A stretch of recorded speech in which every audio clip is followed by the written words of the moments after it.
AP ప్రభుత్వం కీలక నిర్ణయం తీసుకుంది. రాష్ట్రంలో కొత్తగా 3 జిల్లాల ఏర్పాటుకు గ్రీన్ సిగ్నల్ ఇచ్చింది. మార్కాపురం, మదనపల్లితో పాటు రంపచోడవరం కేంద్రంగా పోలవరం జిల్లాను ఏర్పాటు చేసింది. 3 జిల్లాల్లో ఏర్పాటుతో 29కి జిల్లాల సంఖ్య పెరగనుంది. మంత్రుల కమిటీ నివేదికకు సీఎం చంద్రబాబు అంగీకారం తెలిపారు. వరుసగా రెండో రోజు నివేదికపై సీఎం చంద్రబాబు సమీక్షించారు. మరోవైపు కొత్తగా 5 రెవెన్యూ డివిజన్లకు సీఎం అంగీకారం తెలిపారు. అనకాపల్లి జిల్లాలో నక్కలపల్లి రెవెన్యూ డివిజన్, ప్రకాశం జిల్లాలో అద్దంకి, మదనపల్లి జిల్లాలో పీలేరు, నంద్యాల జిల్లాలో బనగానపల్లిలో రెవెన్యూ డివిజన్ను ఆమోదం తెలిపారు. సత్యసాయి జిల్లాలో మడకసిర రెవెన్యూ డివిజన్ను ఏర్పాటు చేశారు. కర్నూలు జిల్లాలోని ఆదోని మండలాన్ని విభజించి పెదహరివనాన్ని కొత్త మండలంగా ఏర్పాటు చేసింది ప్రభుత్వం. దీనిపై మరిన్ని అప్డేట్స్ మా కరెస్పాండెంట్ వెంకట్ అందిస్తారు. వెంకట్, కొత్త జిల్లాల ఏర్పాటు అలాగే రెవెన్యూ డివిజన్ల ఏర్పాటుకు సంబంధించి అప్డేట్స్ ఏంటి? ఎస్ మురళి, గత కొంతకాలంగా కూడా ఈ కొత్త జిల్లాల ఏర్పాటు అనేది కాస్త ఆసక్తిని రేపే అంశం. ఎందుకనంటే ఈ రాష్ట్ర 2019లో జగన్ గెలిచిన తర్వాత మొత్తం 26 జిల్లాలను ఏర్పాటు చేస్తూ నిర్ణయం తీసుకున్నారు. ఆ తర్వాత నుంచి కూడా కొంత ఈ పరిపాలన పరంగా కానీ స్థానిక ప్రజలకు కొన్ని ఇబ్బందులు ఉన్నాయి. ముఖ్యంగా ఇటు ఉమ్మడి ప్రకాశం జిల్లాతో పాటుగా ఉమ్మడి గుంటూరు, ఉమ్మడి కృష్ణా జిల్లాతో పాటుగా అటు ఉభయ గోదావరి జిల్లాల్లో కూడా కొన్ని సమస్యలు ఉన్నాయనే ఆందోళన అయితే వ్యక్తం అవుతూ వచ్చింది. ఉదాహరణకు ఇప్పుడు గన్నవరం నియోజకవర్గానికి సంబంధించి గన్నవరం, హనుమాన్ జంక్షన్, అలా ఉదాహరణ బాపులపాడు కానీ ఇవన్నీ కూడా కృష్ణా జిల్లాలో ఉండేవి. వీటికి విజయవాడ కేంద్రంగా ఎక్కువగా ఉండేది.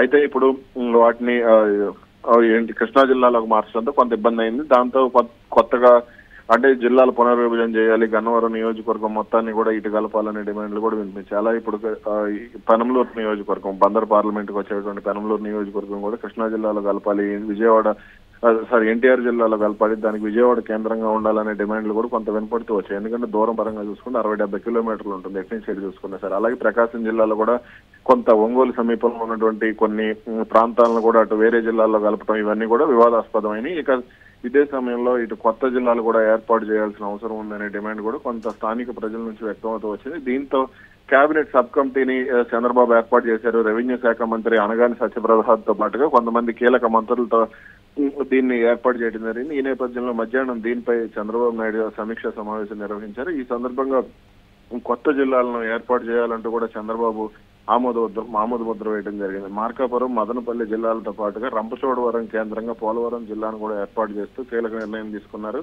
ఇక మంత్రుల కమిటీ దీనికి సంబంధించి ఇచ్చిన నివేదిక ప్రకారం కూడా చంద్రబాబు నిర్ణయం తీసుకోవడం జరిగింది. ఇదే సమయంలో 5 రెవెన్యూ డివిజన్లు కూడా ఏర్పాటు చేస్తూ ఆమోద ముద్ర వేశారు. అనకాపల్లి జిల్లాలోని నక్కపల్లి రెవెన్యూ డివిజన్, ప్రకాశం జిల్లాలోని అద్దంకి రెవెన్యూ డివిజన్, మదనపల్లి జిల్లాలోని పీలేరు రెవెన్యూ డివిజన్, నంద్యాల జిల్లాలోని బనగానపల్లి రెవెన్యూ డివిజన్, సత్యసాయి జిల్లాలో మడకసిర రెవెన్యూ డివిజన్ కూడా ఏర్పాటు చేస్తూ నిర్ణయం తీసుకోవడం జరిగింది. అలాగే కర్నూలు జిల్లాలోని ఆదోని మండలాన్ని విభజించి పెద్ద హరివనాన్ని కొత్త మండలంగా ఏర్పాటు చేస్తూ కూడా చంద్రబాబు నిర్ణయం తీసుకున్నారు. రెవెన్యూ డివిజన్ల విషయంలో చాలా వరకు కూడా ప్రతిపాదనలు వచ్చినప్పటికీ కూడా కొద్ది మొత్తంలోనే ఆమోదించారనేటువంటి మాట, ఇతర ప్రాంతాల నుంచి వస్తున్నటువంటి విజ్ఞప్తుల్ని పరిగణలోకి తీసుకోవాలని కూడా అక్కడ ఉన్నటువంటి స్థానిక నేతలు చెప్తున్నటువంటి పరిస్థితి. దీనికి సంబంధించి ఎలా ఆలోచిస్తుంది?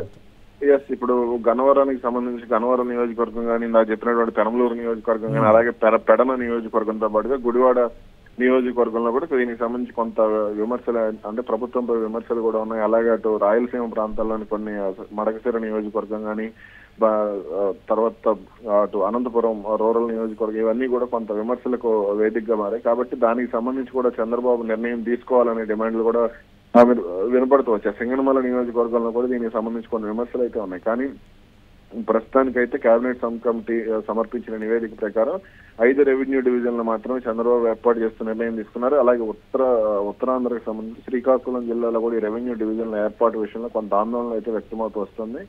మరి దీనిపై ఏ నిర్ణయం తీసుకుంటారు ఏంటనేది చూడాలి. ఎన్నికల సమయంలో కూడా కొంతమంది నేతలు జిల్లాల ఏర్పాటుకు సంబంధించి ఉన్నటువంటి వాటన్నిటిని కూడా పరిష్కరిస్తాం, దీనికి సంబంధించి కొన్ని ప్రాంతాలని కూడా ఇతర జిల్లాల్లో కావచ్చు, లేకపోతే అక్కడ ఉన్నటువంటి వాటిని ఇటుపక్కకు కానీ కలిపేటువంటి దానికి సంబంధించి చంద్రబాబుతో మేము మాట్లాడతామని కూడా ఆయన నియోజకవర్గాల్లో హామీ ఇచ్చారు. పర్టికులర్గా ఈ అంశాన్ని లేవనెత్తున్నటువంటి పరిస్థితి ఉంది స్థానికంగా కూడా. ఈ అంశానికి సంబంధించి ఎలా ఆలోచిస్తుంది ప్రభుత్వం? అవును, ఇప్పుడు ఉదాహరణకు మనం పెనంలూరు నియోజకవర్గంలోని తాడిగడప కానీ, పోరంకి కానీ, తాడిగడప మున్సిపాలిటీ కానీ, పెనంలూరు మండలం కానీ చూసుకుంటే ఇవన్నీ కూడా విజయవాడకు దగ్గరగా ఉంటాయి. కంకిపోటు కూడా విజయవాడకు దగ్గరగానే ఉంటుంది, ఉయ్యూరు కూడా విజయవాడకే దగ్గర.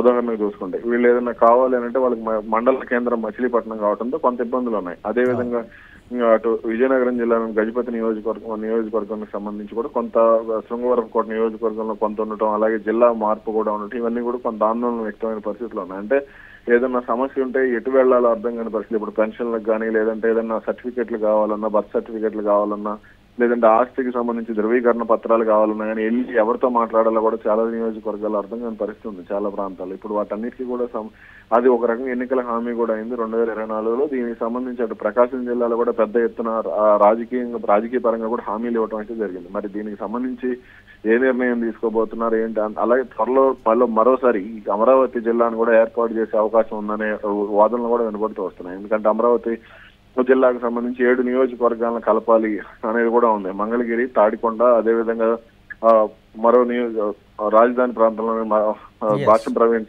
ప్రాతినిధ్యం వహిస్తున్నటువంటి నియోజకవర్గం కానీ, అలాగే నందిగామ, జగ్గైపేట, ఇటు మైలవరం నియోజకవర్గాలు, అలాగే విజయవాడ పశ్చిమ నియోజకవర్గం కూడా కలపాలి అనేది కూడా కొంత వినపడుతూ వస్తుంది. కాబట్టి మరి వీటికి సంబంధించి ఏ నిర్ణయం తీసుకుంటారు అనేది కూడా చూడాలి.